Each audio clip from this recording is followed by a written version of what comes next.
Hey Central, and welcome to our 5-5-5, which is 5 minutes of worship, 5 minutes of prayer, and 5 minutes of devotion. Today I just wanted to share something with you. We live in a world where things are constantly crying out for us to worship them. There's cars and money and stuff, and it's all screaming at us all at the same time. Advertisements that we're constantly bombarded with.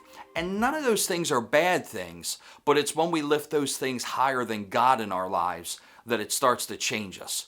And I want to share with you, if you think that stuff and things and money and cars and all that can fill a void in your life, it will never fill a void in your life like God can.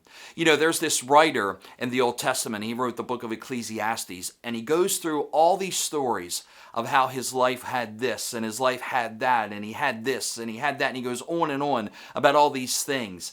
And he said none of it really matters because it's all fleeting. What he talked about was spending time with family, those important moments that he had with his family, to just sit back and thank God for all his blessings, that it was all from God and he needed to acknowledge God in his life and thank God for all his blessings. And then he continues on the story and he talks about all his stuff and he talks about how it's all fleeting. And then in the very last verse of Ecclesiastes, I find this so interesting. He says this, "And when it's all said and done, here is the last word. Worship and reverence the one true God. Keep his commandments, for this is what God expects of every person. For God will judge every action, including everything done in secret, whether it be good or evil." So in other words, when it's all said and done, God has given us this life.